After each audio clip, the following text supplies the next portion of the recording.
The candle trembled in Serene's hand as the study door groaned shut behind her, sealing her inside a room she had no right to enter. The flame danced wildly for a moment, casting grotesque shadows across the walls before steadying itself, as if it too understood the gravity of what she was about to do. Midnight had swallowed Thornwood Manor whole.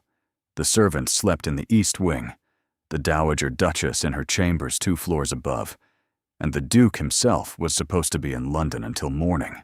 She had planned this carefully. 3 weeks of watching, waiting, learning the rhythms of this household that had become her gilded prison. And now she stood in Caius Vance's private study, heart hammering against her ribs like a bird desperate to escape its cage. The room smelled of leather and secrets. Oak shelves lined every wall, heavy with books she would never be permitted to read. A massive desk dominated the center, its surface covered in papers and correspondence that could mean nothing or everything. Moonlight spilled through tall windows, casting silver shadows across the Persian carpet beneath her bare feet. She shouldn't be here. She knew this with the same certainty she knew her own name. But desperation had a way of silencing doubt, and Saren Ashford had been desperate for far too long. Her fingers moved across the desk, searching. Letters from solicitors, estate accounts, invitations to events she would never attend. Nothing useful. Nothing that could buy her brother's freedom from the debts that Cornelius Finch had tangled him in. Nothing that could give her leverage against the man who controlled every aspect of her existence. She was about to abandon the search when the drawer caught her attention. It was locked. Unlike every other drawer in this meticulous study, this one bore a small brass lock that gleamed with recent use. Her pulse quickened. Men like the Duke of Thornwood did not lock empty drawers. The hairpin she had brought worked better than expected. 3 attempts, a soft click, and the drawer slid open to reveal a leather portfolio worn at the edges, clearly handled many times in private. Seren lifted it with trembling hands and opened it to the candlelight. The first page made no sense. Names she did not recognize, dates from 8 years past, references to shipments and harbors along the southern coast. She turned to the second page, then the third, her confusion deepening with each line. And then she found the letter. It bore the seal of the Crown's Intelligence Office, cracked but unmistakable. The words swam before her eyes, but certain phrases burned themselves into her memory. Complicity in the smuggling of enemy intelligence. Evidence of treason. The late Duke of Thornwood. Sufficient proof to strip all titles and seize all holdings. The candle nearly slipped from her grip. The late Duke, Caius's father. The man whose portrait hung above the fireplace in the Grand Hall, stern and noble, and apparently a traitor to England. He had died only 2 years ago, but these documents stretched back nearly a decade. She was holding proof that the entire Vance legacy was built on a lie, that the current Duke had been hiding his father's treason since discovering it, that everything, the title, the estates, the fortune, the power, could be destroyed with a single letter to the right authorities. This was not leverage. This was a weapon.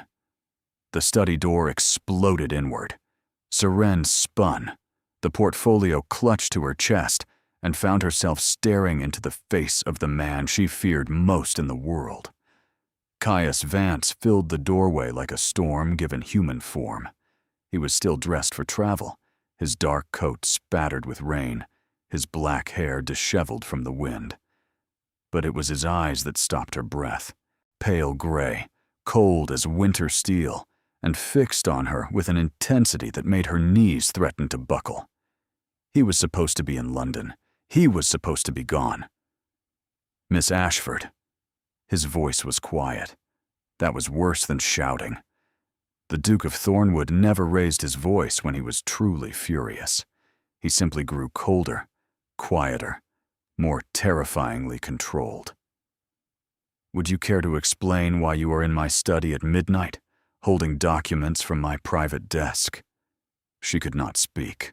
Her throat had closed around whatever words she might have summoned. She stood frozen, a rabbit before a wolf, everything she had worked toward crumbling around her. His gaze dropped to the portfolio in her arms. The anger remained, but beneath it, she saw something else. Fear. The Duke of Thornwood, the man who commanded rooms simply by existing in them, was afraid of what she held. "Put that down," he said, stepping into the room and closing the door behind him. The click of the latch sounded like a death knell. "Put it down, and we can discuss this rationally." Discuss what? The words escaped before she could stop them, hoarse and unsteady. "Your father's treason? The evidence you've been hiding? The fact that your entire legacy is built on betrayal of the crown?" His face went white. For one terrible moment, Seren thought he might strike her. His hands clenched at his sides, tendons standing out against his skin, and the muscle in his jaw twitched with barely contained violence. "You have no idea what you found," he said through gritted teeth. "No idea what you've done. I know enough." She took a step backward, clutching the portfolio tighter. "I know that if the wrong people see these documents, you lose everything. Your title, your lands, your precious reputation. And what do you intend to do with this knowledge?" He advanced, slow and predatory, closing the distance between them. "Blackmail? Extortion? Tell me, Miss Ashford, what price would satisfy your sudden courage?" The contempt in his voice cut deeper than she expected. 3 weeks in this house, and he still saw her as nothing. A charity case his grandmother had taken in. A quiet, biddable creature too weak to cause trouble. He had no idea who she really was. "I intend," she said, lifting her chin despite the terror coursing through her veins, "to survive." Something flickered in his gray eyes. Surprise, perhaps, at the steel beneath her soft exterior. He stopped 3 feet away, close enough that she could smell the rain on his coat, the cedar and smoke that seemed to cling to him always. "You cannot leave this room with those documents," he said flatly. "I will not allow it. You cannot stop me without creating a scene." Her voice steadied as the realization struck her. He was trapped as surely as she was. Any violence, any struggle, would bring servants running. Questions would be asked. The contents of the portfolio would become public. "You need my silence far more than I need your permission." The grandfather clock in the corner began to chime, its deep tones marking the hour. 1, 2, 3. 12 strikes that seemed to stretch into eternity as they stood there, predator and prey, neither willing to yield. When the final chime faded, Caius Vance smiled. It was not a pleasant expression. It held no warmth, no humor, only the calculation of a man who had realized his opponent was more formidable than expected. "Very well, Miss Ashford." He stepped back, gesturing toward the door with mocking courtesy. "It seems we have much to discuss, but not here. Not like this." His eyes bored into hers, cold and promising consequences she could not yet imagine. "Tomorrow morning, after breakfast, you will join me in the library. We will reach an understanding, you and I.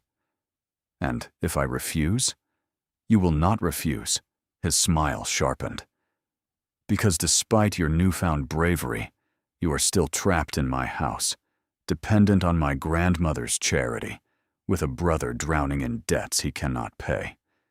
You may hold my secrets, Miss Ashford, but I hold your entire world." He opened the study door, stepping aside to let her pass. Seren walked through it on legs that barely held her, the portfolio pressed against her chest like armor, her mind reeling with what she had done and what was yet to come. Behind her, his voice followed her into the darkness of the corridor, soft and dangerous and utterly certain. "Sleep well, Miss Ashford. Tomorrow, everything changes. Sleep did not come. Seren lay in her borrowed bed, staring at the canopy above, while the portfolio rested beneath her pillow like a serpent waiting to strike. The guest chamber they had given her was beautiful, all cream silk and rosewood furniture, fresh flowers replaced daily by servants who never met her eyes. 3 weeks ago, she had thought it paradise, an escape from the cramped rooms she shared with her mother and brother, from the endless anxiety of counting coins and stretching meals. Now she understood it for what it truly was, a cell with better linens. Dawn crept through the windows, pale and accusatory, and Seren rose to dress with mechanical precision. She chose the plainest gown she owned, dove gray cotton with minimal embellishment. Armor of a different kind. She would not give him the satisfaction of seeing her try to impress. The corridor outside her room was silent. Too silent. Usually the maids bustled through at this hour, carrying water and linens and breakfast trays. Today, nothing stirred, as if the entire household had been warned to stay away. She found the library without difficulty, the route memorized from her weeks of careful observation. The door stood open, firelight flickering within, and she paused on the threshold to steady her nerves. Caius Vance sat in a leather chair beside the hearth, a cup of tea balanced on his knee, watching her with those winter-gray eyes. In the morning light, he looked different.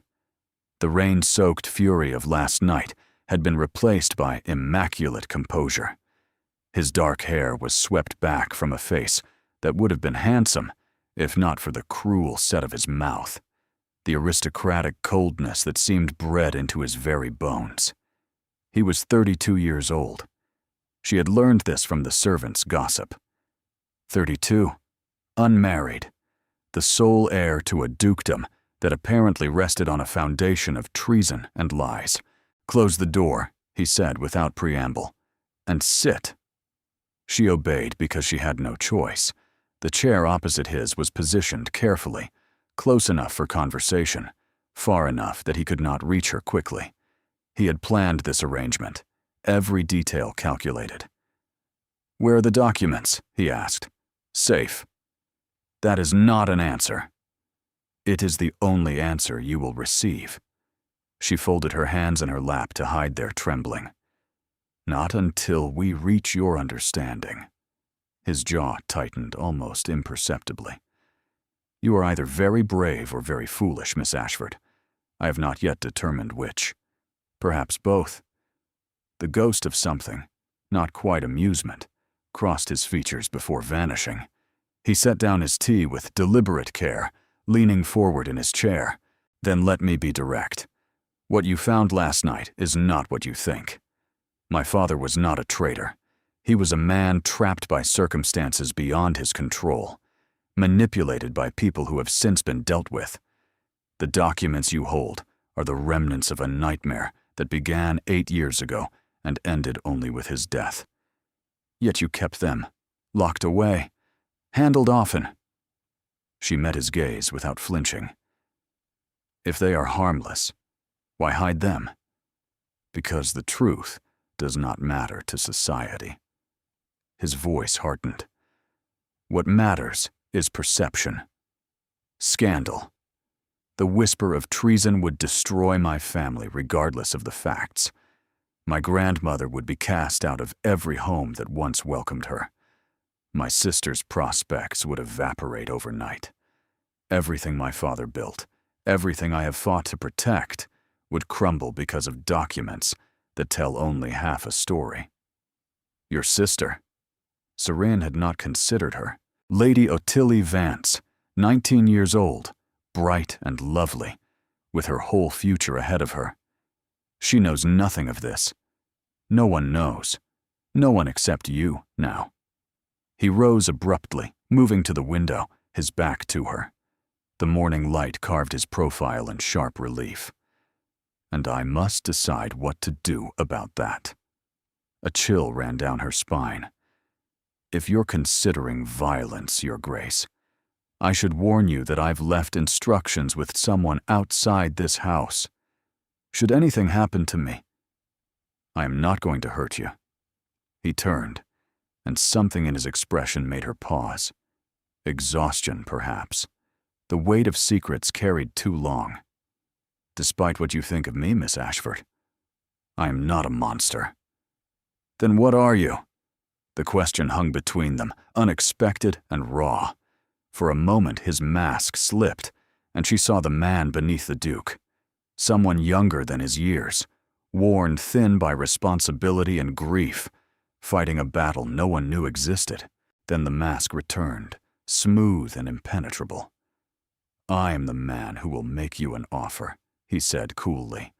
"One that benefits us both, if you are wise enough to accept it." Before he could continue, the library door burst open. A young woman swept in with the force of a summer storm, dark curls bouncing, violet eyes sparkling with curiosity. She was dressed for riding, her cheeks flushed with cold air and excitement. "Caius, the most extraordinary thing happened at the Whitmore estate this morning. Lady Honoria told everyone that you and she have an understanding, and now the whole county believes you are practically engaged." She stopped abruptly, noticing Seren. "Oh, I did not realize you had company." "Ottilie." The Duke's voice held warning.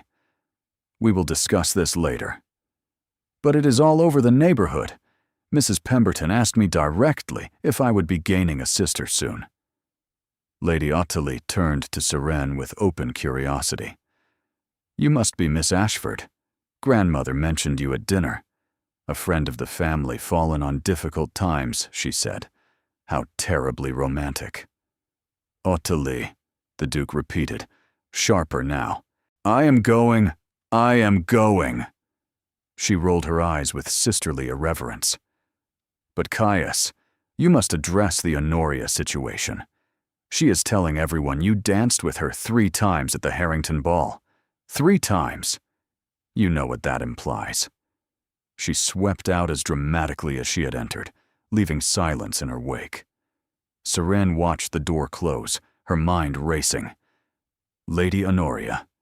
An understanding. A woman who believed she had claim to the Duke's future. When she turned back to Caius, his expression had gone carefully blank. "It seems," he said quietly, "that my problems are multiplying by the hour." And despite everything, despite the danger and the documents and the impossible situation she had stumbled into, Seren felt the first flicker of something unexpected. Leverage. The fire crackled in the silence that followed Ottilia's departure. Seren watched the Duke carefully, observing how his jaw tightened at the mention of Lady Honoria, how his fingers drummed once against his thigh before stilling with visible effort. He was cornered. She could see it in the rigid line of his shoulders, the calculation behind his eyes. One scandal from his father's treason would destroy him. Another scandal from a broken understanding with an earl's daughter would wound him further. He was a man fighting battles on multiple fronts, and she had just handed him the most dangerous weapon. Or had she? "Lady Honoria Blackstone," Seren said slowly, testing the name. "I have heard the servants mention her. Beautiful, wealthy, impeccably connected. Your grandmother's choice for your bride." "My grandmother's choice," he repeated with bitter emphasis. "Not mine." "Yet you danced with her 3 times. I danced with her once. She fabricated the rest." He moved back to his chair, dropping into it with less grace than before. The cracks in his composure were widening. "Lady Honoria has spent the past 2 seasons manufacturing an attachment that does not exist. My grandmother encourages her, because the Blackstone fortune would solve several estate complications I do not care to explain." "But you do not wish to marry her." "I do not wish to marry anyone." The words came out flat, final. "Marriage requires trust. I have found that quality in short supply." Seren filed this information away, Another piece of the puzzle that was Caius Vance, a man who trusted no one, who kept his father's treason locked in a desk drawer because he could not bear to destroy the evidence or share the burden, who maintained perfect control over everything except the chaos multiplying around him. "Your offer," she said, steering the conversation back to solid ground.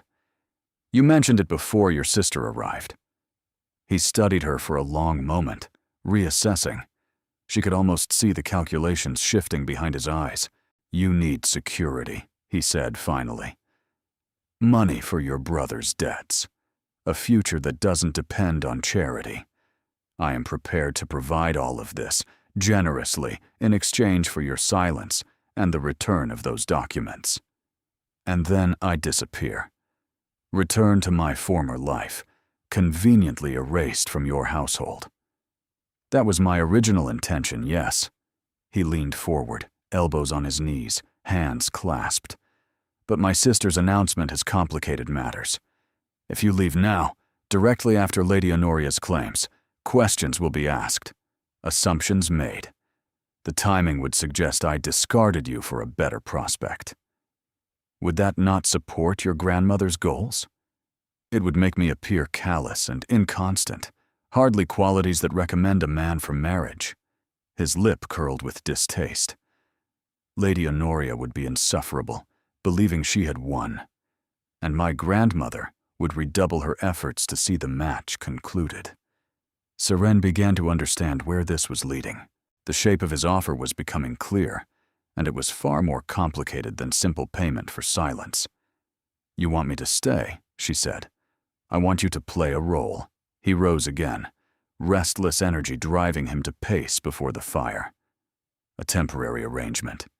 You remain at Thornwood as my grandmother's guest, but with one crucial addition.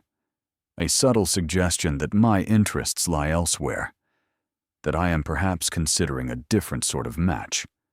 A fake courtship. An implied interest. Nothing as formal as courtship, nothing that could not be gracefully dissolved when the time comes. Just enough to discourage Lady Honoria and buy me the time I need to resolve my grandmother's schemes on my own terms." The audacity of it stole her breath. He was asking her to pretend affection for a man she had robbed mere hours ago, to stand beside him in society as though she belonged there, knowing that beneath the surface they were adversaries locked in a battle of secrets and leverage. "Why would I agree to this?" she asked. "I already hold your father's documents. I could walk out of this house today, and what?" He stopped pacing, pinning her with his gaze. "Sell the information to the highest bidder? Watch a family destroyed for your profit? That is not who you are, Miss Ashford. I saw your face last night when you realized what you had found. Horror, not triumph. You did not seek those documents to cause harm." He was right. She hated that he was right. "You were looking for something else," he continued, voice softening slightly. "Something to help your brother, I would guess. Cornelius Finch has been bleeding your family dry for months. I am aware of his methods." The mention of Finch made her flinch. "You know about Hadrian?" "I know about everything that happens in my household and beyond it." He returned to stand before her, close enough that she had to tilt her head to meet his eyes. "Your brother owes £700 to various creditors, all of whom are connected to Finch in some fashion. Your mother takes in mending to afford medicine for her lungs. You came here as my grandmother's companion because it was the only respectable option left." Each word landed like a blow. He had investigated her, studied her circumstances the way one might study an opponent before a chess match. "What I am offering," he said quietly, "is a way out. Agree to this arrangement, and I will settle your brother's debts in full. I will ensure your mother receives proper medical attention. When our charade ends, I will provide references and connections that will secure your future. A position as a governess in a great house, perhaps, or a companion to a lady of standing. And the documents? You keep them. For now. The admission cost him. She could see it in the tightening around his eyes. Insurance, if you require it. When our arrangement concludes satisfactorily, you will return them, and we will part as allies, if not friends. He was trusting her. Against all logic, against his own stated beliefs, he was placing his family's fate in her hands, unless this was another manipulation, another calculation designed to bring her under his control. 3 conditions, she heard herself say. His eyebrow rose. You are negotiating with me. You need me as much as I need this opportunity. That makes us equals, Your Grace, at least in this. Something shifted in his expression. Interest, perhaps, or the beginning of respect. Name your conditions. First, my family is not to know the true nature of our arrangement. They must believe I am here as a genuine guest, perhaps catching the Duke's eye through honest means. No hint of blackmail or coercion. Agreed. Second, I want access to society, to connections, to every opportunity that will help me build a future beyond this arrangement. When it ends, I will not be worse off than when it began. That was always my intention. Third, she stood, bringing herself to her full height, which still left her several inches shorter than him, but no longer seated beneath his looming presence. The moment you decide to pursue any woman in earnest, whether Lady Honoria or another, this ends immediately. I will not be made a fool, Your Grace. I will not be discarded without warning while you conduct a real courtship behind my back. Silence stretched between them, taut with tension. Then Caius Vance extended his hand. You have my word, he said. All 3 conditions. Do we have an agreement, Miss Ashford? She looked at his outstretched hand. Elegant, powerful, belonging to a world that had never welcomed her. She thought of her brother's debts, her mother's cough, the endless fear that had defined her existence for years. She thought of the documents hidden beneath her pillow, the secret that made them equals. She took his hand. We have an agreement. His grip was warm and firm, sealing a bargain that would change everything. And in his winter-gray eyes, she saw something that should have warned her. A flicker of something beyond calculation, beyond strategy. Something that looked almost like hope. The days that followed blurred together in a haze of silk and silver and carefully orchestrated deception. Seren's modest gray gowns disappeared overnight, replaced by morning dresses in soft rose and afternoon gowns in pale green and evening wear that made her breath catch when she saw herself in the mirror. Lady Ottilie had orchestrated everything with the enthusiasm of someone who had finally found a project worthy of her considerable energy. You cannot play the part looking like a governess, Ottilia declared on the second morning, directing 2 maids who carried bolts of fabric into Seren's chamber. Grandmother may have invited you as a companion, but if Caius is to show interest, you must look the role. The role. Seren repeated the word silently as she stood for measurements, as pins pricked her skin and seamstresses murmured about waistlines and hemlines. She was playing a role in a performance she had never auditioned for, wearing costumes that belonged to someone else's life. Thornwood Manor itself seemed designed to remind her of this. Every room she entered was larger than her family's entire lodging.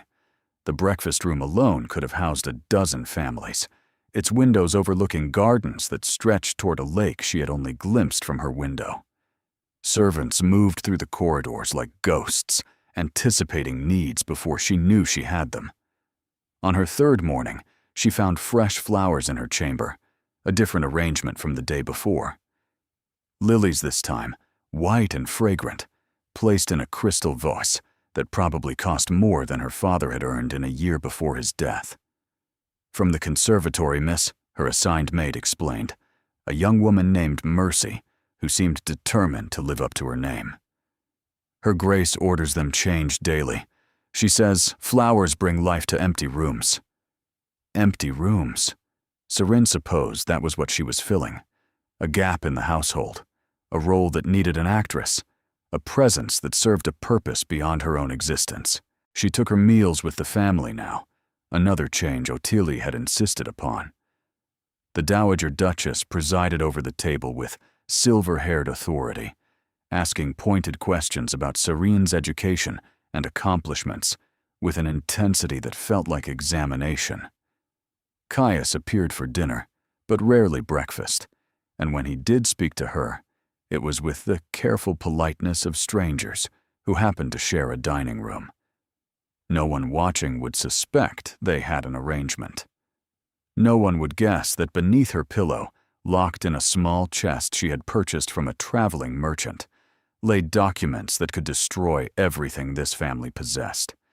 The contrast made her dizzy. On the fourth evening, Ottilie insisted on showing her the gallery. "You must know the family history," she said, linking her arm through Serene's with easy affection that felt unearned. "Otherwise, you will say something wrong at the Hartwell ball, and Lady Honoria will pounce." The gallery stretched the length of the manor's west wing, lined with portraits of Vances stretching back 2 centuries. Stern men in military dress, elegant women in the fashions of their eras, children who had grown into the stern men and elegant women of subsequent portraits. "That is our great-great-grandfather," Ottilie said, pointing to a figure in Tudor dress. "He was granted the dukedom by Elizabeth herself. Rumor has it he was her lover, though historians dispute it." Seren nodded, only half listening. Her attention had caught on a portrait near the gallery's end. A man in his middle years, dark-haired like Caius, but with warmer eyes and a softer mouth. He stood beside a woman whose beauty was undeniable, her hand resting on his arm with visible affection. "My parents," Ottilie said, her voice losing some of its brightness. "That was painted 3 years before Mother died. She caught fever during a winter ball. Father never recovered. He lasted another 8 years. But Caius says he was already gone. Just a body going through motions. The late Duke, the man whose secrets Seren had stolen, the traitor, if the documents spoke truth, or the victim, if Caius's version was accurate. Looking at his painted face, she could not tell which. He was kind," Ottilie continued softly. "Kinder than Caius, though my brother would argue that point. Father believed in second chances. He used to say that everyone deserved the opportunity to become better than their worst mistakes." The words landed like stones in still water. Everyone deserved the opportunity to become better than their worst mistakes.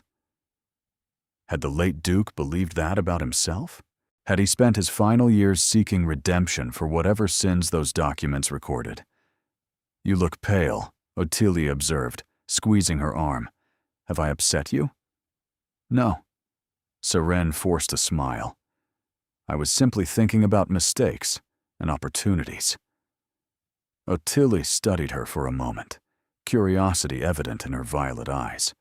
Then she smiled, bright and uncomplicated, and tugged Seren toward the gallery's exit. "Come. Cook has made almond cakes, and if we do not claim our share before Caius finds them, there will be none left. He has a weakness for sweets he thinks no one knows about." A weakness for sweets. Such a small detail, so human and unexpected. Serene added it to her growing catalog of observations about the Duke of Thornwood, unsure why she was collecting them, unsure why she cared. That night, alone in her borrowed chamber with its fresh flowers and silk hangings, she removed the documents from their hiding place and read them again by candlelight. She had done this every night since their bargain was struck, studying the papers with increasing attention, searching for anything she might have missed. The accusations remained damning, but now she noticed marginalia in a different hand, notes scrawled in corners, references to names and places that seemed disconnected from the treasonous content. One name appeared several times: Phineas Crane. She filed it away, uncertain of its significance. When she pictured the late Duke now, she saw the man in the portrait. Warm eyes, a soft mouth, a father who had lost his wife and spent 8 years as a body going through motions. What had driven him to treason? Desperation? Manipulation? Or something else entirely? The questions circled her mind like wolves, finding no answers in the darkness. And somewhere in this vast house, the current Duke walked his own corridors, carrying secrets she was only beginning to understand. The summons came on her 5th morning at Thornwood. A footman appeared at her chamber door before breakfast, his expression carefully neutral. "Her Grace requests your presence in the morning room, miss. Immediately." Seren dressed quickly, choosing a gown of muted blue that felt neither too humble nor too ambitious. She had been expecting this. The Dowager Duchess had watched her throughout every meal, every conversation, every interaction with Ottilia, and the rare exchanges with Caius. The examination was concluding. The verdict was about to be delivered. The morning room faced east, flooded with pale winter sunlight that made everything appear sharper, more exposed. The Dowager sat in a chair by the window, embroidery in her lap, though her needle had not moved, her silver hair perfectly arranged beneath a cap of Belgian lace. She did not invite Seren to sit. "Close the door," the Dowager said, "and come here where I can see you properly." Seren obeyed, standing before her like a soldier awaiting inspection. The Dowager's eyes, gray like her grandson's, but somehow colder, traveled over her with deliberate slowness. "You have been in my household for 5 days, the Dowager said at last. "In that time, you have charmed my granddaughter, avoided my grandson, and behaved with perfect propriety in all things visible. Most young women in your position would have overreached by now. Flirted too obviously. Made their ambitions plain. I have no ambitions, Your Grace." "Everyone has ambitions, Miss Ashford. The question is whether they are wise enough to conceal them." The Dowager set aside her embroidery, folding her hands in her lap. "My grandson believes you can help him with a certain problem. Lady Honoria Blackstone and her presumptions. He has shared the outline of your arrangement." Seren's heart stuttered. Caius had told his grandmother. How much? Surely not about the documents, not about the treason, not about... "He told me you are to serve as a distraction," the Dowager continued, watching Seren's face with predatory attention. "A temporary interest that will discourage Lady Honoria, without creating obligations. He did not tell me how this arrangement came about, or what leverage you hold that convinced him to trust a stranger." The air in the room seemed to thin. Seren kept her expression neutral through sheer force of will. "I hold no leverage, Your Grace. The Duke offered an opportunity, and I accepted." "Lie to others, if you must, girl. Do not lie to me." The Dowager's voice cracked like a whip. "I have watched my grandson since the day he was born. I know every expression that crosses his face, every tell that betrays his thoughts. When he looks at you, he is not looking at an opportunity. He is looking at a threat he has decided to keep close." Seren said nothing. There was nothing safe to say. "What do you know?" the Dowager asked softly. "What did you find, or hear, or discover, that gave you power over the Duke of Thornwood?" The question hung in the air, sharp as a blade. Seren met the older woman's eyes, understanding that whatever she said next would determine everything. "I know," she said slowly, "that this family has suffered great losses. I know that your grandson carries burdens he shares with no one. I know that he is afraid, though he would never admit it, and that his fear drives him to control everything within his reach." The Dowager's expression flickered. That is not an answer. It is the only answer I can give. Seren lifted her chin. You ask what leverage I hold. I will tell you this much. I could destroy your family. I choose not to. Whether that makes me trustworthy or simply patient, I suppose time will tell. Silence stretched between them, brittle and dangerous. Then the Dowager laughed. It was not a warm sound.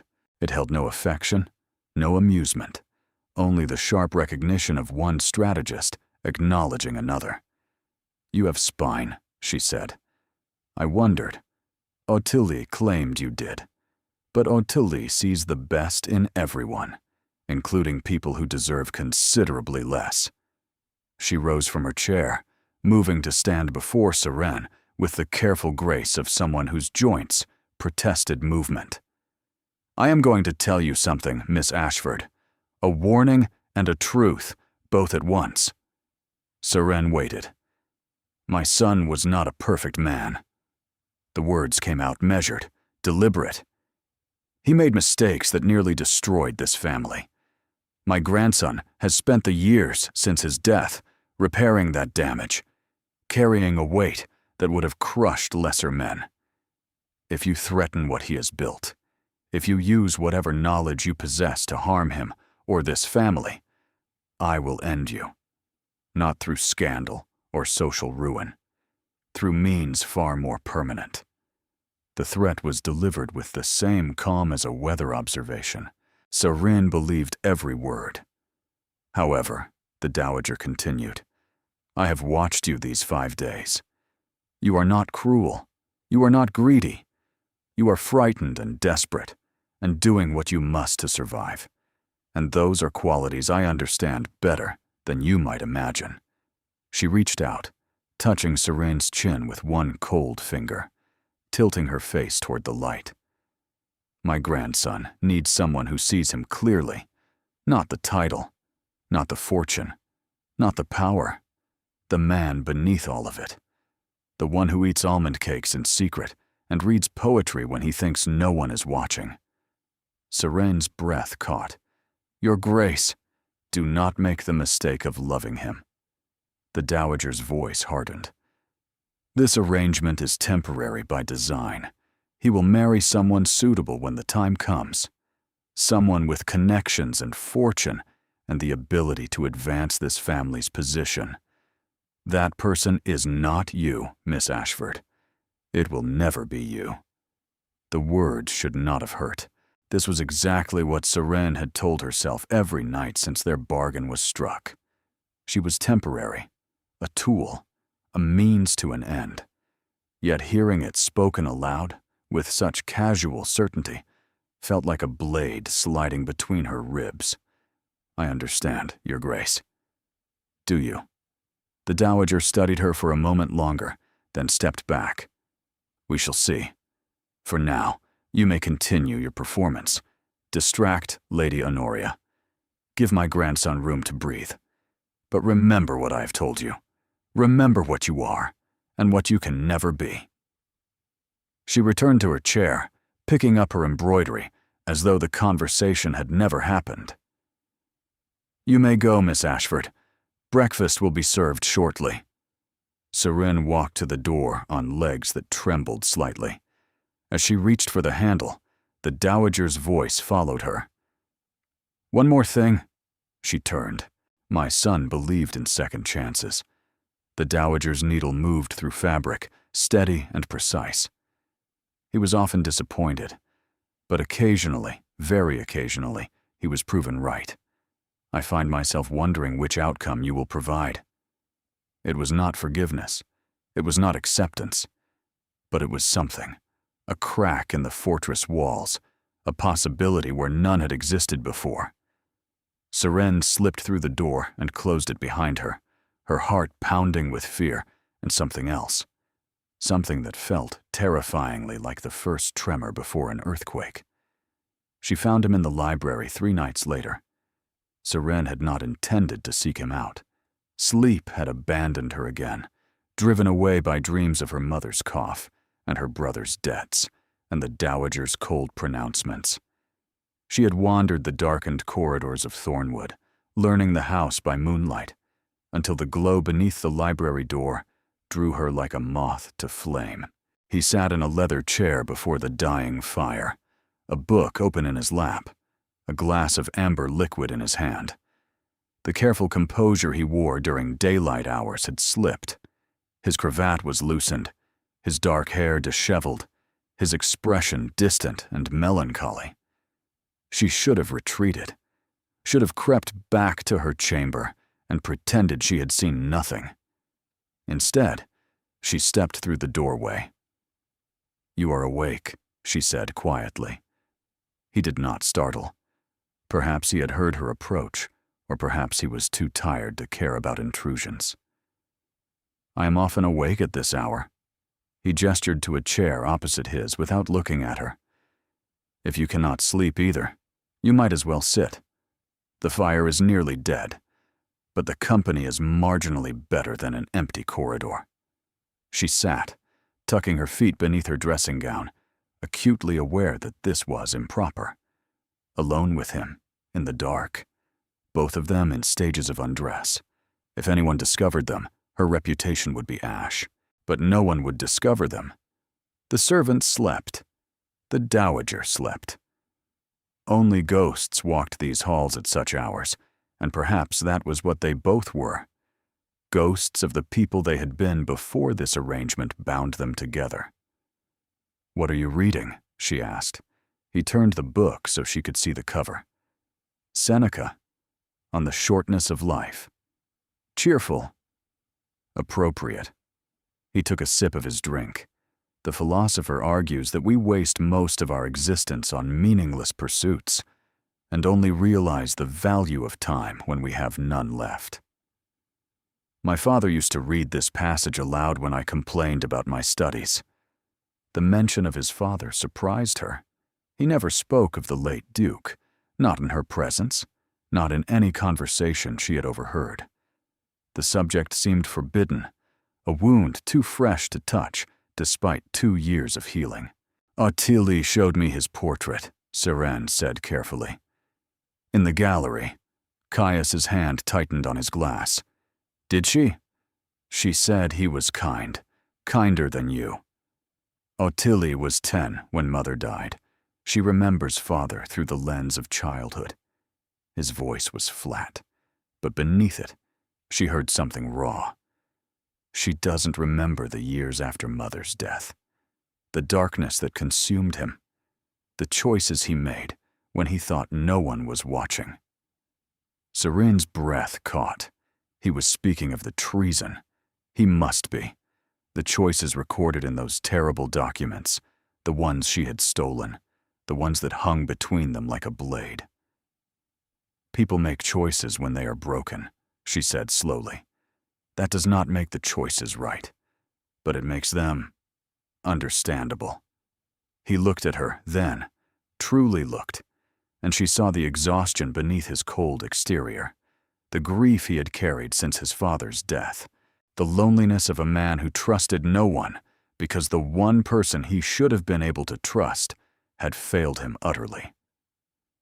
"You are trying to absolve him," he said, "a man you never knew, whose sins could destroy everything I have built. I'm trying to understand. Why? What does it matter to you whether my father was a villain or a victim?" The question cut deeper than he intended. What did it matter? She held his secrets. She could use them or return them. His father's motivations changed nothing about her circumstances. And yet, "Because I know what it is to love someone who fails you," she said quietly. "My father made choices that ruined our family. Bad investments, foolish partnerships, trust given to men who did not deserve it. He died believing he had destroyed us, and perhaps he did. But I cannot stop loving him. I cannot reduce him to his worst decisions." Caius was silent for a long moment. The fire crackled, sending shadows dancing across his face. "My father was manipulated," he said finally. The words came out rough, as though torn from somewhere deep.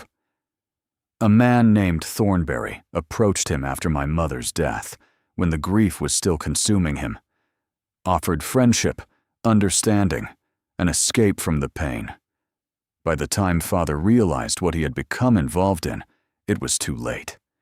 He spent his final years trying to undo the damage, gathering evidence, preparing to expose Thornberry and his network.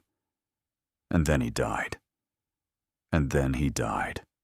Caius drained his glass, setting it aside with a clink that echoed in the quiet room. Before he could clear his name, before he could explain, before he could do anything except leave me with a mess of documents and a legacy of treason that I have been hiding ever since. Serene absorbed this, rewriting the story she had constructed from those terrible pages. Not a traitor, then. A victim who had become complicit, who had tried to make amends, who had died before redemption was possible. Thornberry, she repeated. The name was familiar. She had seen it in the margins of the documents, scrawled alongside that other name she had noticed. Is he still alive? No. He died 3 years ago. But his network endures. People who would use those documents not for justice, but for profit, for leverage, for the destruction of a family they have always envied. His eyes met hers, and she saw the weight of secrets in their depths. That is why I keep them locked away. That is why I could not let you walk out of my study that night. It was never about reputation, Miss Ashford. It was about survival. She understood then, truly understood. He was not protecting his pride or his position. He was protecting his sister from scandal, his grandmother from ruin, the servants and tenants who depended on Thornwood for their livelihoods. Everything and everyone that rested on his shoulders, carried in silence, shared with no one. Until now. "Why are you telling me this?" she asked. "I could use it against you, add it to the documents, make the picture even more damning." "You could." He leaned back in his chair, studying her with something that was not quite suspicion and not quite trust. "But you will not." "How can you be certain?" "Because you asked why." The ghost of a smile crossed his face, there and gone. "A blackmailer would not care about my father's motivations. They would care only about the evidence. You care about the truth. That makes you either very dangerous or very valuable. I have not yet determined which." She remembered him saying something similar in his study, that first terrible night. Very brave or very foolish. Now the words had shifted, and she was not sure whether to be flattered or afraid. "Perhaps both," she said, echoing her earlier response. This time his smile lingered. Just slightly, just for a moment. But it transformed his face, softening the sharp edges, revealing glimpses of the man beneath the Duke. "Perhaps both," he agreed. The fire had collapsed to embers. The hour had grown impossibly late. They should retreat to their separate chambers, resume their separate masks, pretend this conversation had never happened. Instead, Seren reached for the book of Seneca still open in his lap. "Read to me," she said. "The passage your father used to read. I would like to hear it." He hesitated. Then, slowly, he lifted the book and began to read aloud. His voice was low and measured, filling the darkened library with words about time and waste and the fleeting nature of existence. Seren listened with her eyes closed, letting the rhythm of his voice wash over her, and felt something shift between them. Something dangerous. Something real. When he finished, neither of them spoke. The fire had died completely, leaving only moonlight through the tall windows. "Thank you," she whispered. "For what?" "For trusting me. Even a little." He did not answer. But when she rose to leave, his hand caught hers briefly, a touch so light she might have imagined it. "Sleep well, Miss Ashford." She walked back to her chamber, with his voice still echoing in her mind, and knew with terrible certainty that the Dowager's warning had come too late. She was already beginning to fall. The Hartwell ball arrived like a storm on the horizon, inevitable and terrifying. Serene stood before the mirror in her chamber, while Mercy arranged the final touches of her ensemble. The gown was midnight blue silk, cut in the latest fashion, with silver embroidery that caught the candlelight like scattered stars. Ottilie had chosen it specifically, declaring that Seren must look devastating enough to make Lady Honoria weep into her champagne. Devastating was not how Seren felt. Fraudulent, perhaps. Terrified, certainly. She was about to enter a ballroom filled with people who had spent their entire lives in society, while she had spent hers counting coins and mending stockings. "You look like a duchess," Mercy said softly, meeting her eyes in the mirror. The word landed like a blow. Duchess. The Dowager's warning echoed in her mind. That person is not you. It will never be you. "I look like a pretender," Serene replied. "Let us hope no one notices." The carriage ride to Hartwell House was silent. The Dowager sat rigid with disapproval, having made her feelings about this outing abundantly clear. Ottilie vibrated with excitement beside Seren, squeezing her hand at intervals. And Caius sat opposite them, his eyes fixed on some middle distance, his expression unreadable. He had not spoken to her since their night in the library. 3 days of careful avoidance, of meals taken in silence, of glances that never quite connected. She told herself it was proper. They were maintaining the illusion of gradual interest, not the reality of midnight confessions and hands that touched in firelight. She told herself many things. Most of them were lies.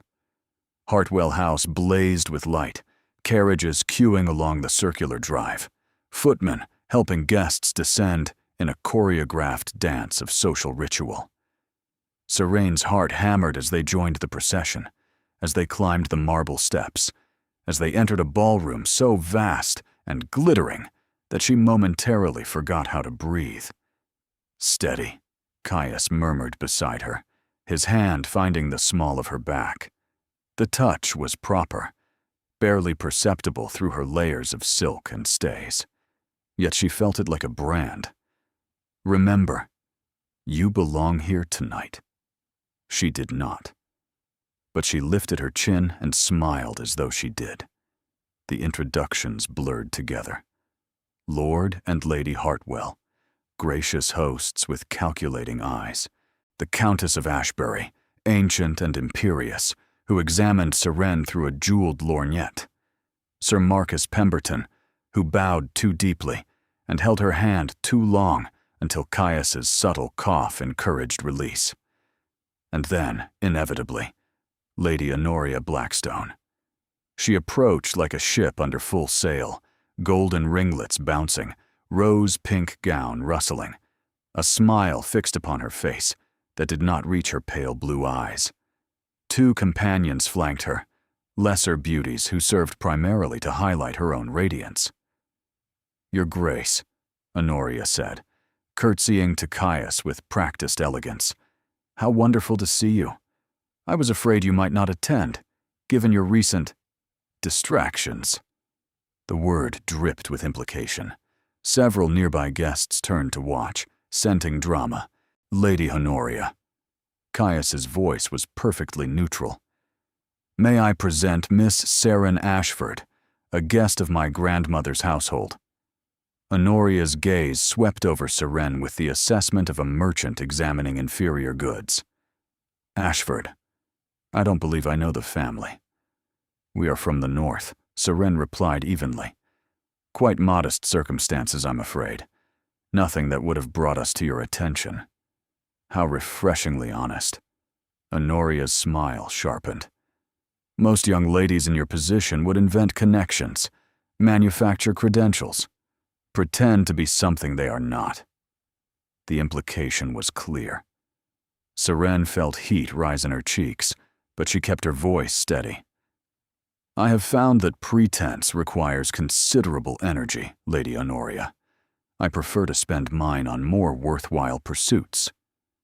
A ripple of surprise moved through the watching guests. Honoria's companions exchanged glances. Caius's hand pressed slightly more firmly against Seren's back, and she could not tell if it was warning or approval. Indeed, Honoria's eyes narrowed. And what pursuits might those be? Needlework? Watercolors? The traditional accomplishments of a governess? Reading, primarily. Seren refused to flinch. Philosophy, history, the occasional novel. I find that books provide better company than most ballrooms. Someone nearby made a sound that might have been suppressed laughter. Honoria's face flushed. "How charming. I'm sure the Duke finds your literary opinions fascinating." She turned to Caius, dismissing Seren entirely. "Your Grace, I believe you owe me a dance. You promised at the Ashbury dinner last month, if you recall." "I recall making no such promise." Caius's voice had gone cold, the temperature dropping several degrees. "And I'm afraid my first dances this evening are already claimed." He took Serene's arm, guiding her toward the dance floor before Honoria could respond. She felt the weight of dozens of stares following them, heard the whispers beginning to spread like wildfire through the assembled guests. "That was perhaps unwise," she murmured, as they took their positions. "That was necessary." His hand found her waist as the music began. "She needed to understand that her claims on my attention are unfounded. You provided the perfect demonstration." "I am a demonstration now?" A warmth crossed his expression. "You are considerably more than that." The waltz swept them into motion before she could respond. Seren had practiced with a dancing master Ottilia had hired, an ancient Frenchman who criticized her every step. But this was nothing like those lessons. This was Caius's hand, warm through her glove, his body moving in perfect rhythm with hers, his eyes holding hers with an intensity that made her dizzy. "You're not counting," he observed. "What?" "Your steps. In practice, Ottilie said you counted constantly. Now you are simply dancing." She realized he was right. The music had taken over, his lead so assured that her body followed without thought. "Perhaps I finally have a partner worth trusting," she said. The words hung between them, weighted with meaning neither acknowledged. They turned across the floor, past watching faces, past Honoria's furious glare, past the dowager's calculating observation. "You make me forget," Caius said quietly, so softly she almost missed it. "Forget what?" "That I am supposed to be pretending." The confession stole her breath. Before she could respond, the music ended. They stood frozen for a heartbeat, his hand still at her waist, the ballroom pressing in around them. Then Ottilie appeared, breaking the spell with her usual exuberance. "That was magnificent. Honoria looks positively murderous. Come, Seren, you must meet Lady Ashbury properly. She's asked specifically about you." The rest of the evening passed in a whirl of dances and conversations. Seren found herself welcomed by women who seemed genuinely curious about her, questioned by matrons who probed for scandal, pursued by young lords who saw opportunity in her uncertain status. Through it all, Caius remained nearby. Not obviously, not possessively, but present. When Lord Harrington's heir held her too closely during a quadrille, Caius appeared with refreshments. When an elderly earl began interrogating her about her father's profession, Caius mentioned an urgent matter requiring her attention elsewhere. Protection, she realized. He was protecting her, shielding her from the worst of society's teeth. It should not have mattered. This was temporary, a performance that would end. But as the evening drew to a close, as they gathered in the entrance hall waiting for their carriage, Lady Honoria appeared one final time. "A word, Miss Ashford." Her voice carried across the marble, silencing nearby conversations. "Before you leave." Caius stepped forward, but Seren touched his arm. "Let her speak," she said quietly. "I can manage this." Honoria's smile was venomous. I wanted to congratulate you on your performance this evening. Quite convincing. But I think we both know what this really is. And what is that, Lady Honoria? A temporary arrangement, a distraction. The Duke is using you to avoid a match his family desires. And when he tires of the game, you will return to whatever provincial obscurity produced you. Honoria stepped closer, her voice dropping to a hiss. Enjoy your borrowed gowns and borrowed consequence while they last. When this ends, I will still be here, and you will be nothing. The words landed like blows because they echoed every fear Seren carried. She was temporary. She was borrowed. She was nothing compared to women like Honoria Blackstone.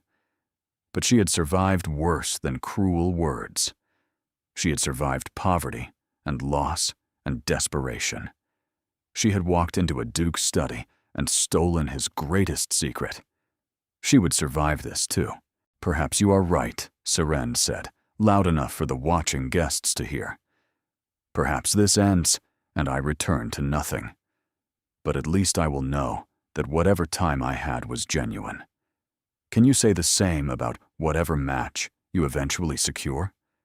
That your husband chose you freely, rather than being cornered into compliance? Honoria's face went white. Without another word, she turned and swept away, her companion scurrying after her. In the silence that followed, Caius's hand found Seren's. Well done, he murmured. But Seren could not celebrate. Honoria's words had planted seeds that would not stop growing.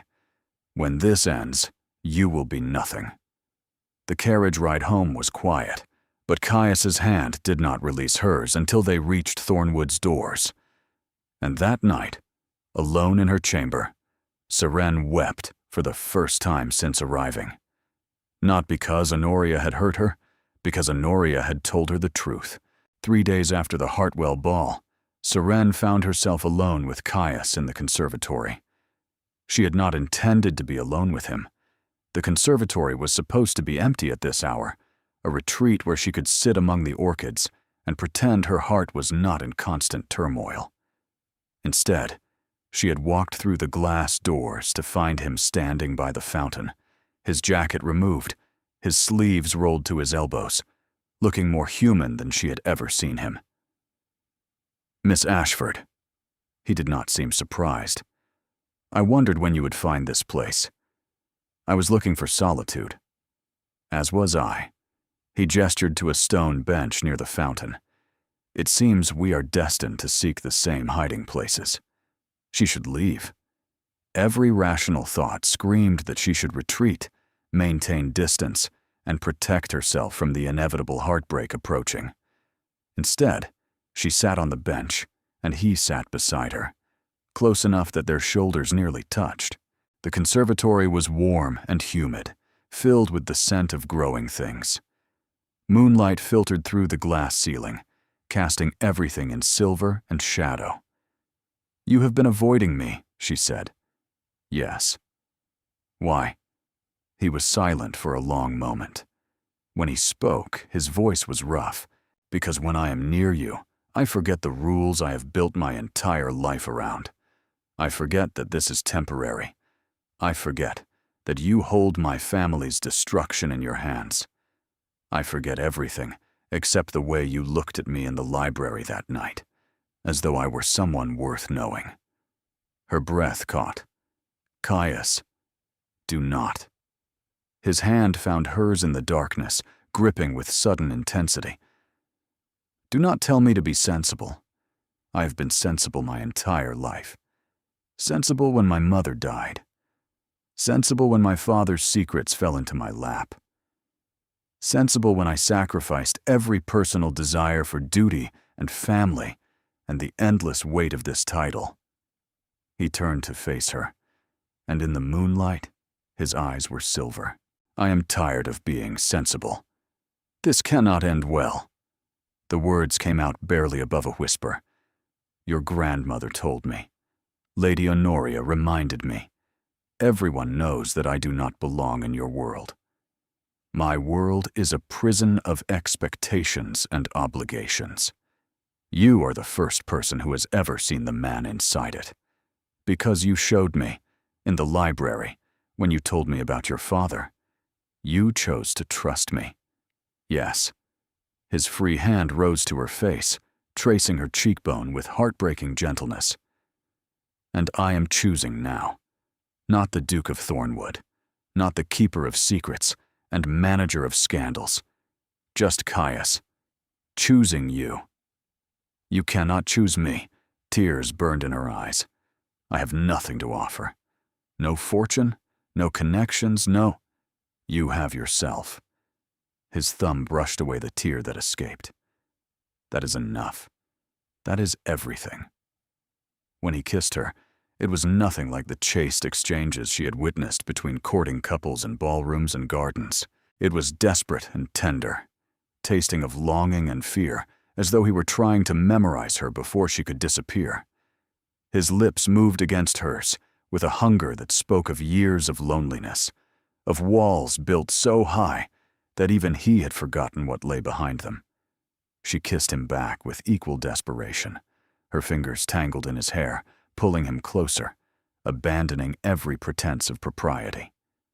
In this moment, in this moonlit sanctuary, they were simply two people who had found each other against impossible odds.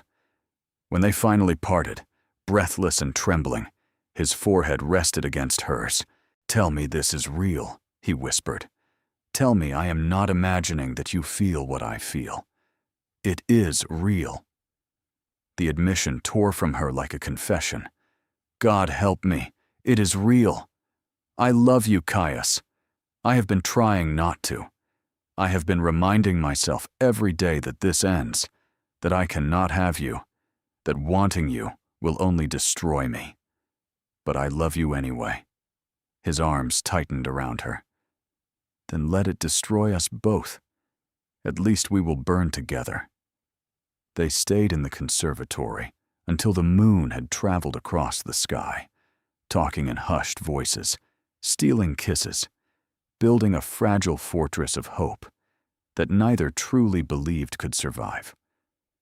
When Seren finally returned to her chamber, her lips were swollen and her heart was soaring. She should have known that was when everything would fall apart. The letter arrived the next morning. Seren recognized the handwriting immediately. Hadrian, her brother, whose debts Caius had secretly arranged to settle. But Caius had said the matter was handled, the creditors paid, the threat eliminated. The letter told a different story. "Dearest sister," Hadrian wrote, "I have made a terrible mistake. Cornelius Finch discovered that someone paid my debts and traced the money to the Duke of Thornwood. He is furious. He had planned to use my situation to gain leverage over our family, and now that leverage is gone. He came to see me last night with a proposal. He knows you are at Thornwood. He knows the Duke has shown you favor. He wants you to obtain certain documents he believes the Duke possesses, papers relating to the late Duke's involvement with a man named Thornberry." The words blurred before her eyes. "Finch says if you do not cooperate, he will reveal everything. The debts, the arrangement, the nature of your presence at Thornwood. He will destroy your reputation and ensure no respectable household ever employs you. But worse, sister, he has threatened Mother. He knows she is ill. He knows we cannot protect her. I am so sorry. I should never have involved you with these people. Please, Seren, whatever you decide, be careful. Finch is connected to dangerous men, the same network that once entrapped the late Duke. They will not hesitate to destroy anyone who stands in their way. Your desperate brother, Hadrian." Seren's hands shook as she lowered the letter. Thornberry's network, still active, still hunting for the documents she had stolen. And now they knew where she was, knew her connection to Caius, knew everything. If they obtained the documents, they could destroy Thornwood, blackmail Caius for years, bleeding his fortune dry. Expose the late Duke's treason to the crown, and watch as everything the family possessed was stripped away. If they did not obtain the documents, they would destroy her family instead. There was no winning. There was only choosing who to sacrifice. She was still sitting frozen when the Dowager's voice carried through her door. "Miss Ashford, I require your presence in my sitting room. Immediately." The summons felt like a death knell. The Dowager stood by her window, her posture rigid, a letter clutched in her own hand. When she turned, her face was thunderous. "I have received a most interesting correspondence this morning," she said coldly. "From a Mr. Cornelius Finch.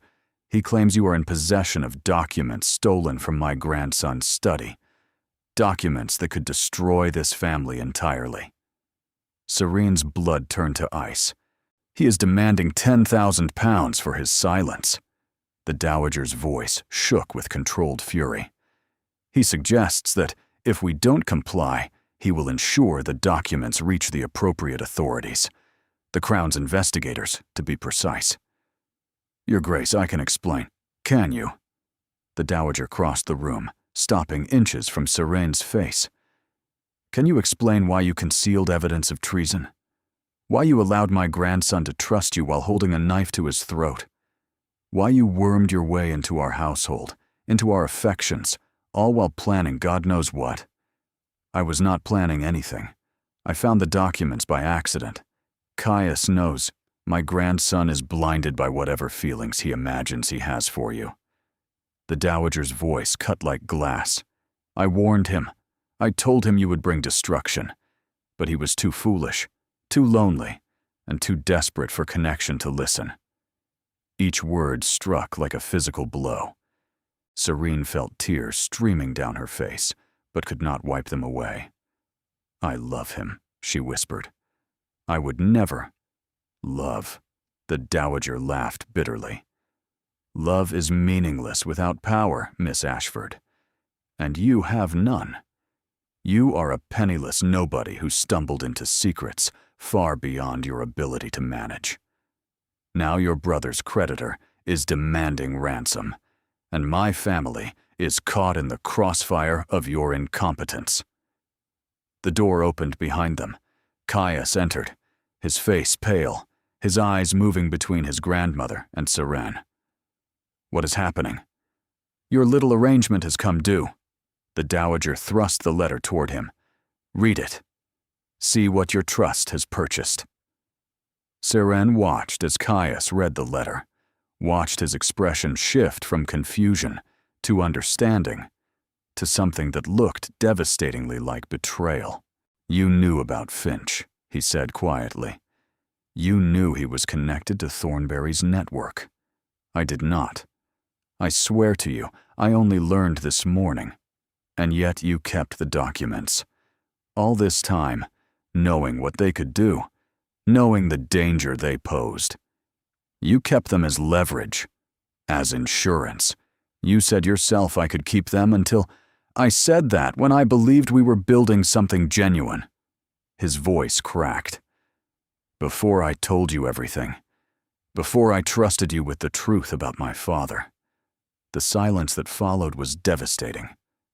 "Perhaps," the Dowager said quietly, "you should go, Miss Ashford, before you cause any more damage." Serene looked at Caius, searching for any sign of the man who had kissed her in the conservatory, who had whispered about burning together. But his face had gone cold, shuttered, the Duke's mask firmly in place. "Caius," she breathed, "please, let me explain." "There is nothing to explain." His voice was hollow. "You were right from the beginning. This was temporary. An arrangement. I was foolish to imagine otherwise." Something shattered inside her. She did not remember leaving the sitting room, did not remember climbing the stairs to her chamber, did not remember packing her few belongings, the meager possessions she had brought, and nothing more. But she remembered opening the locked chest beneath her pillow and staring at the documents within. They wanted them. Finch, Thornberry's network, whoever remained of that conspiracy. They wanted these papers badly enough to threaten her family, to destroy everything she had built with Caius. If she left them here, Caius would eventually hand them over to save his family from blackmail. The cycle would continue. More demands, more payments, more vulnerability. But if she took them, the idea crystallized in her mind with terrible clarity. If she vanished with the documents, she could draw Finch's attention away from Thornwood, lead him on a chase that ended nowhere, protect Caius by becoming the target herself. And then she remembered the name she had seen in the marginalia. Phineas Crane. The late Duke had referenced him multiple times, always in connection with words like justice and evidence, and when the time comes. Whoever Crane was, the late Duke had trusted him. Perhaps he could help. It was mad. It was dangerous. It was almost certainly suicidal. But she loved Caius. And love, she was beginning to understand, meant sacrifice. She wrote 2 letters.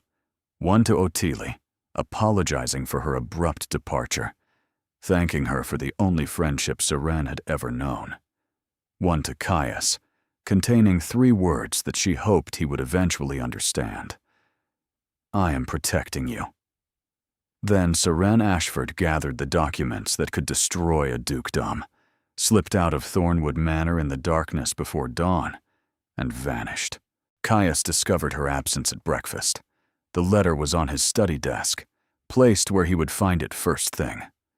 3 words in her careful handwriting, words that made no sense until he remembered everything he knew about Seren Ashford. I am protecting you. Not running. Not betraying. Protecting. She took the documents, he said aloud, realization crashing over him like a wave. She took them and left to draw Finch away from us. Ottilie appeared in the doorway, her own letter clutched in her hands, tears streaming down her face. Caius, what have we done? She says goodbye. She says she is sorry for any trouble she caused. She is sacrificing herself. The words tore from him. That stubborn, brilliant woman is trying to save this family by making herself the target. The Dowager arrived next, her expression conflicted. I said things, terrible things. I blamed her for circumstances beyond her control. We all did. Caius was already moving, grabbing his coat, calling for his horse. And now she is alone, with dangerous men pursuing her, because she believed we would be better off without her. Where will you go? Ottilie asked. Her family home. If she is trying to protect someone, she will start there. Hadrian, her mother. They are all she has left. The ride north was brutal. Caius pushed his horse to its limits, stopping only when necessary, his mind consumed with images of Seren facing Finch and his network alone. She was brave, impossibly brave, but bravery would not stop a bullet or a blade. He found the Ashford residence at dusk on the 2nd day, a modest house in a modest neighborhood, far removed from the grandeur of Thornwood. A young man answered his frantic knocking. Hadrian, he recognized, with Serene's eyes and a guilt-ridden expression. Your Grace. Hadrian bowed awkwardly. I didn't expect. Where is she? She came yesterday. Stayed only long enough to see Mother and warn us about Finch. Then she left again. Hadrian's voice shook. She said she had a plan. Said she was going to end this. I tried to stop her, but where did she go? She mentioned a name. Crane. Said there was someone who needed to see what the late Duke had gathered. Someone who could bring down the network from within. Caius's blood ran cold. She went to find my father's contact. Alone. She left this for you. Hadrian pressed a sealed letter into his hands. She said you would come. Said you were too stubborn to give up without a fight. Caius tore open the letter. Caius, if you are reading this, you have come looking for me. and I am both grateful and furious. Grateful because it means you believed my message. Furious because you should be safe at Thornwood, not chasing a woman who has brought you nothing but trouble. I know where Thornberry's documents need to go. Your father was gathering evidence not for himself, but for a magistrate named Phineas Crane, who has spent 20 years trying to dismantle the network. I found his name buried in your father's notes, along with instructions for contact. I am going to deliver everything to him, every document, every scrap of evidence your father collected. When it is done, Finch and his associates will face justice, and your family will finally be free. But if something goes wrong, if I do not survive, I need you to know something. You are not foolish to trust me. You are not blind, or desperate, or lonely. You were the first person who ever saw me as I truly am, and in return, you let me see you. That gift was worth everything. I love you. I will always love you. Even if I never see you again, that truth will not change. Yours in every way that matters, Seren. The letter crumpled in his fist. Where is Phineas Crane? He demanded. Hadrian shook his head. I don't know. She didn't say. But Caius knew. He knew because his father had mentioned the name once, years ago, in a conversation Caius had not understood at the time. Crane lived in the village of Whitmore, 2 hours north, a retired magistrate who had spent his career pursuing corruption. 2 hours. She had 2 hours head start, maybe less. Caius swung back onto his exhausted horse and rode into the night. He found her at dawn, emerging from Crane's cottage with empty hands and tears on her face. She looked up at the sound of hoofbeats and froze, her expression shifting through shock, fear, and finally something that looked like wonder. You came, she whispered. He dismounted and crossed the distance between them in 3 strides, pulling her into his arms with enough force to drive the breath from both of them. You infuriating woman, his voice broke. You brilliant, brave, absolutely infuriating woman. Did you truly believe I would let you face this alone?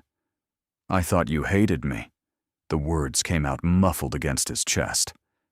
After what your grandmother said, after how you looked at me, I was afraid. He pulled back enough to cup her face in his hands. Afraid of losing you. Afraid of wanting something I might not be able to keep. So I pushed you away, and you almost died because of my cowardice. I did not almost die. You walked into a network of criminals with nothing but documents and determination. That is the definition of almost dying. Despite everything, she laughed, a wet, broken sound that transformed into a sob. I love you, he said fiercely. I love you, and I am done pretending otherwise. I am done being sensible. I am done letting fear make my choices. Your grandmother will learn to accept my decisions or learn to live with her disappointment. He kissed her forehead, her cheeks, and her tear-stained lips. Marry me, Seren, not as an arrangement, not as a performance, as a choice I am making freely, completely, with full knowledge of every consequence. She stared at him, trembling.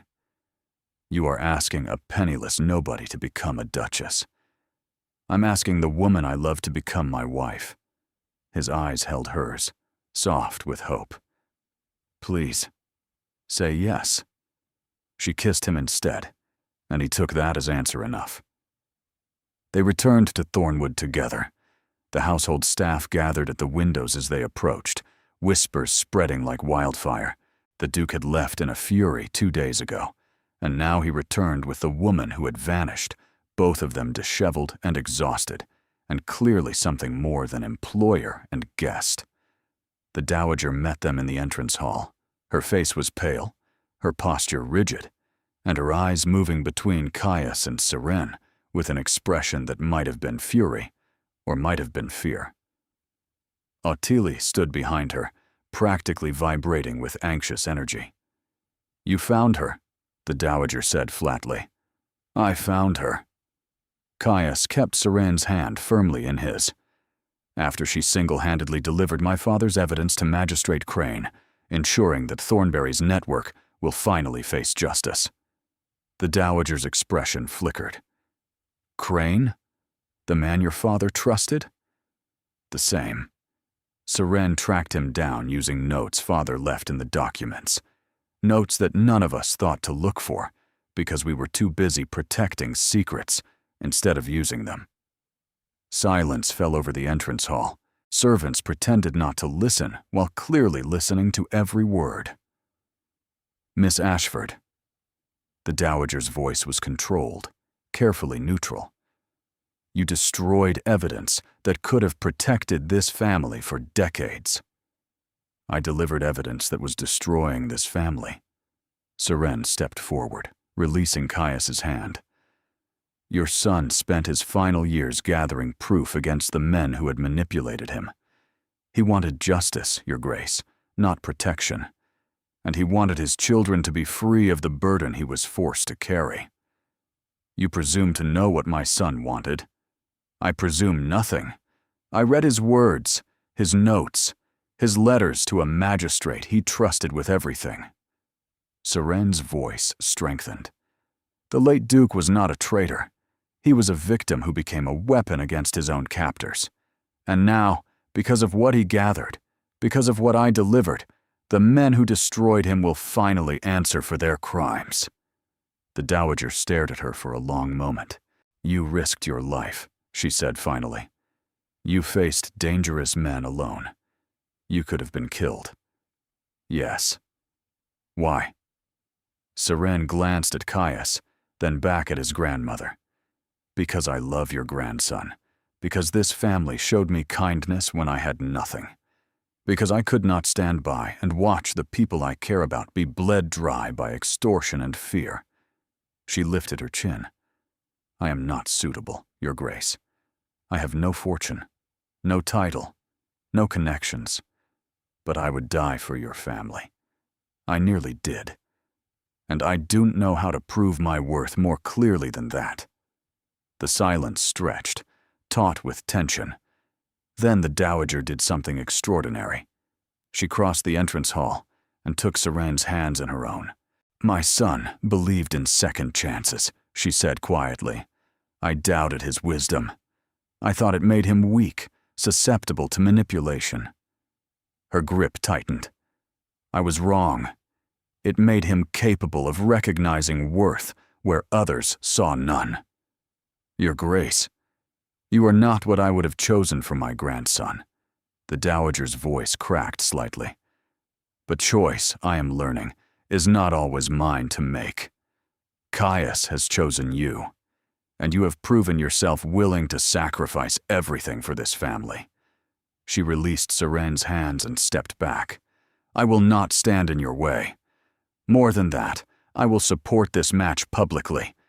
Anyone who questions your worthiness will answer to me." Ottilie burst into tears of joy. Caius moved to Seren's side, his arm wrapping around her waist. "Thank you, grandmother," he said quietly. "Do not thank me yet." The Dowager's composure reassembled itself. "There is still the matter of announcing this engagement properly. If we are to silence the gossips, we must do so spectacularly." Her eyes glinted with something that might have been anticipation. "The Ashbury Ball is in 3 days. All of society will attend." She swept toward the stairs, already planning, already strategizing. Ottilie flung herself at Seren, embracing her fiercely. "I knew it. I knew from the moment you stood up to Honoria that you were perfect for him." Seren laughed, overwhelmed and exhausted, and happier than she had ever imagined possible. Over Ottilia's shoulder, she met Caius's eyes. "We did it," his expression said. Together, hers replied. The Ashbury Ball was the social event of the season, and everyone who mattered was in attendance. Seren stood at the top of the grand staircase, her hand resting on Caius's arm, surveying the glittering crowd below. She wore a gown of deep emerald silk, the color of the night they had first met, when she had broken into his study and changed both their lives forever. The dowager had insisted on the symbolism. "If we are to make a statement," she had declared during the fitting, "let it be unmistakable." Unmistakable it was. The whispers began the moment they descended the stairs, spreading through the ballroom like ripples across water.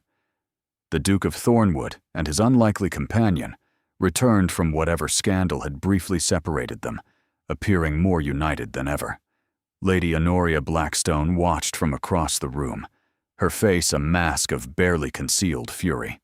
Her mother stood beside her, whispering urgently, but Honoria's eyes never left Seren.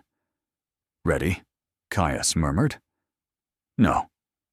Seren smiled despite her nerves. "But I have learned that readiness is overrated." They reached the ballroom floor, and the orchestra, on some invisible cue, began a waltz. Caius led her to the center of the room. The crowd parted around them, creating a circle of empty space that felt both terrifying and inevitable. This was the moment, the declaration that would silence every doubt and rumor. "Do you remember the Hartwell ball?" he asked as they took position. "I remember being terrified. And now?" She looked up at him, at the man who had begun as her adversary and become her everything. "Now, I am exactly where I belong." The music swelled, and they began to dance. This time, there were no nerves, no counting steps, no awareness of watching eyes. There was only Caius's hand at her waist, his fingers intertwined with hers, the perfect synchronicity of two people who had learned to trust each other completely. When the waltz ended, he did not release her. Instead, he turned to face the assembled crowd, his voice carrying across the sudden silence. "Lords and ladies, honored guests, I have an announcement." The whispers died completely. Even the orchestra fell silent, instruments lowered, every eye fixed on the Duke of Thornwood and the woman at his side. "Many of you have speculated about Miss Ashford's presence in my household. Some have questioned her suitability, her background, her worthiness." His voice hardened slightly. "Tonight, I intend to end all speculation." He turned to face Seren, and to the collective gasp of the entire ballroom, lowered himself to one knee. "Seren Ashford," he said, loud enough for every ear to hear. "You broke into my study and stole my greatest secret. You challenged every assumption I held about trust and worthiness. You risked your life to protect my family from threats we could not face alone." She felt tears threatening and blinked them back furiously. "I am not asking you to become a duchess," he continued. "Titles are meaningless compared to what you have already given me. I am asking you to be my partner, my equal, my home." He pulled a ring from his pocket, a simple gold band set with a single emerald that caught the candlelight like captured fire. The stone was the exact shade of her gown, the exact color of the night they had first met. She wondered if he had chosen it deliberately. "Will you marry me?" The ballroom held its collective breath. Seren looked at the man kneeling before her, the Duke who had learned to trust, the son who had carried his father's burdens alone, the man who had chased her across the countryside because he could not bear to lose her. "Yes," she said, her voice clear and strong. 1,000 times, yes. He rose and kissed her, right there in the center of the Ashbury ballroom, in front of everyone who had ever doubted her. The applause that followed was not universal. Lady Honoria swept from the room, her mother following in her wake. Several elderly matrons shook their heads in disapproval, but far more were smiling, clapping, and raising glasses in celebration. Ottilie pushed through the crowd to embrace them both. The dowager stood at the edge of the dance floor, her expression complicated, but not disapproving. And around them, society began the process of accepting what it could not change. The study at Thornwood had changed. 1 year later, Seren had added her own touches. Fresh flowers on the desk, comfortable chairs by the window, books from the library scattered across surfaces rather than locked behind glass. The room that had once felt like a vault now felt like a home. She was cataloging correspondence when she found the letter. It had slipped behind the desk, hidden for God knew how long, its seal unbroken. The handwriting was familiar, the same careful script she had seen in the late Duke's notes, the documents she had delivered to Magistrate Crane a year ago. She broke the seal with trembling fingers. My dear son, the letter was addressed to Caius, but it had never been sent. A farewell message written in the final weeks of a dying man's life. If you are reading this, then I am gone, and the burden I carried has passed to you.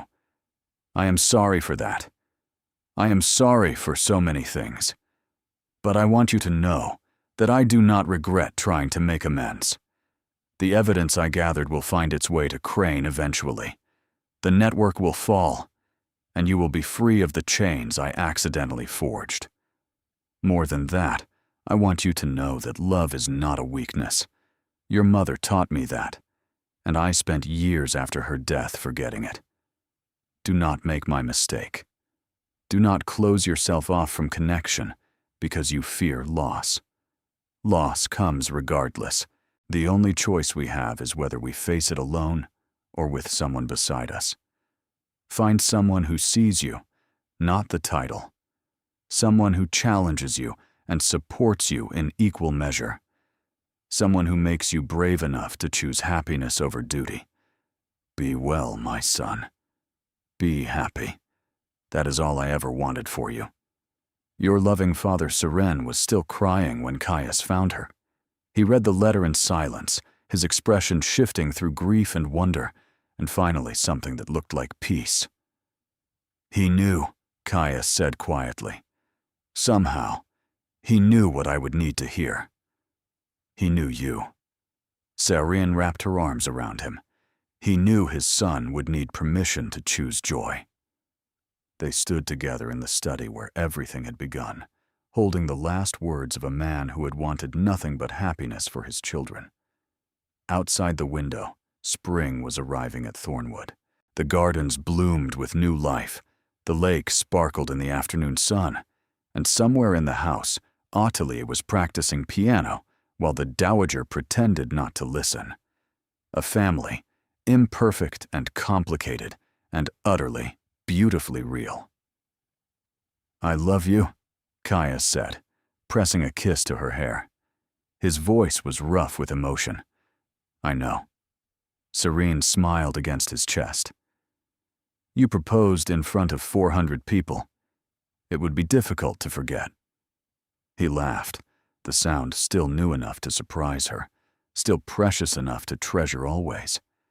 And in the drawer of the desk, unlocked now and forever, lay the space where dangerous secrets had once been hidden.